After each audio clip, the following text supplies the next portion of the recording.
Assalamualaikum dan salam sejahtera. Selamat kembali ke channel ini. Pernahkah kita terfikir berapakah sebenarnya jumlah kapal selam yang diperlukan oleh Tentera Laut Diraja Malaysia TLDM untuk mempertahankan kedaulatan maritim negara kita yang sangat luas? Dalam video pada kali ini, kita akan membahaskan secara mendalam tentang keperluan strategik bagi pihak TLDM mengoperasikan teknologi kapal selam dengan mengambil kira beberapa faktor penting. Kapal selam memainkan peranan sangat kritikal dalam peperangan maritim moden. Keupayaannya untuk beroperasi secara senyap dan bersembunyi di bawah permukaan laut menjadikan kapal selam suatu aset yang sangat berbahaya kepada pihak musuh dalam misi peninjauan, risikan dan juga sebagai platform serangan yang menggerunkan. Berikut adalah 4 faktor mengapa Malaysia memerlukan lebih daripada 2 unit kapal selam sedia ada seperti KD Tunku Abdul Rahman dan KD Tun Abdul Razak. Yang pertama, teknologi kapal selam moden seperti Scorpene mempunyai beberapa kelebihan taktikal seperti mampu beroperasi secara senyap dan sukar dikesan oleh pihak musuh. Faktor yang kedua, kapal selam mampu memberikan proyeksi kuasa pertahanan kerana ia boleh beroperasi jauh dari pantai untuk suatu tempoh yang lebih lama. Faktor yang ketiga, kapal selam berperanan mencegah kehadiran kapal-kapal tentera laut negara asing daripada menceroboh sempadan maritim Malaysia, terutamanya di wilayah Malaysia Timur. Dan yang terakhir, penambahan unit kapal selam baru dalam inventori TLDM sangat diperlukan bagi misi-misi mengawasi laluan perkapalan di zon ekonomi eksklusif dengan lebih kerap dan berkesan. Menentukan jumlah kapal selam yang ideal untuk TLDM menjalankan tanggungjawabnya bukanlah suatu perkara yang mudah. Beberapa fakta penting perlu dipertimbangkan dengan teliti. Fakta pertama, Malaysia mempunyai jumlah keluasan maritim yang sangat luas. Dengan kawasan maritim seluas 334,671 km persegi dan zon ekonomi eksklusif sejauh 200 batu nautika dari pantai, TLDM memerlukan lebih banyak aset kapal selam.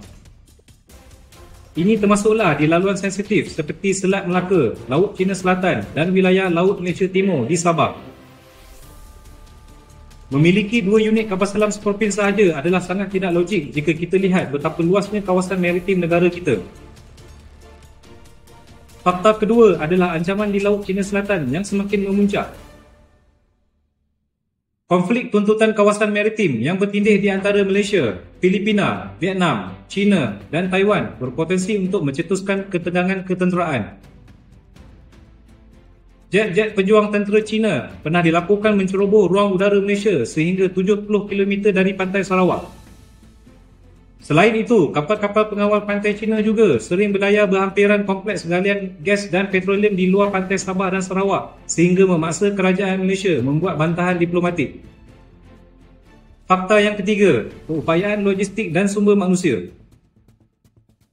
Jumlah penambahan unit kapal selam mestilah setara dengan kemampuan TLDM dari aspek logistik dan latihan kru.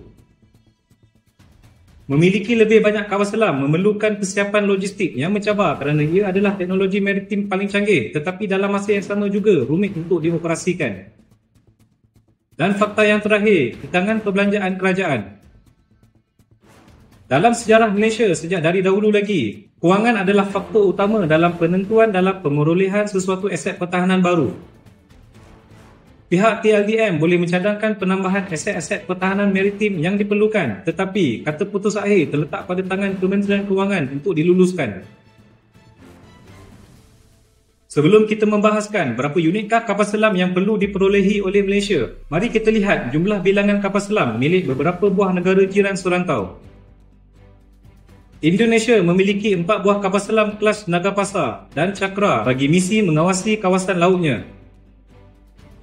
Pada 2 April tahun 2024, firma Naval Group telah mengumumkan bahawa Tentera Laut Indonesia telah menempah 2 buah kapal selam Scorpene baharu dengan pilihan tambahan sebanyak 2 unit model sama.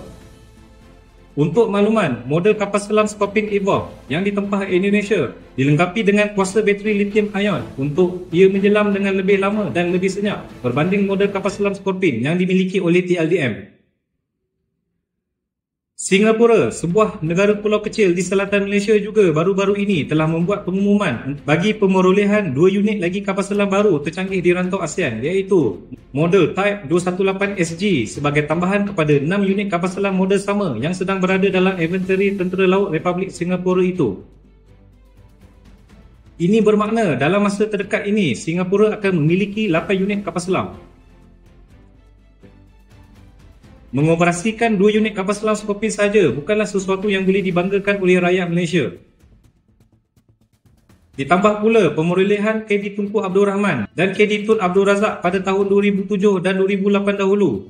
Sudah tiba masanya untuk kita sebagai rakyat Malaysia menyaksikan penambahan aset kapal selam TLDM yang baru. Daripada perbahasan di media massa dan media sosial tentang keperluan TLDM ini, rata-ratanya mencadangkan tambahan sebanyak 2 hingga 4 unit kapal selam model Scorpion lebih baru perlu dipertimbangkan. Spekulasi bilangan sebanyak 6 unit kapal selam Scorpion ini dikatakan adalah jumlah yang paling optimum dengan kemampuan kewangan negara dan juga keperluan TLDM menjalankan misi-misi ketenteraan mengawasi perairan Malaysia. Sekiranya Malaysia masih kekal dengan 2 unit kapal selam Scorpion untuk tempoh yang lama, ia boleh mencetuskan tindakan lebih agresif dari negara luar yang mempunyai aset kapal selam lebih banyak berbanding TLDM.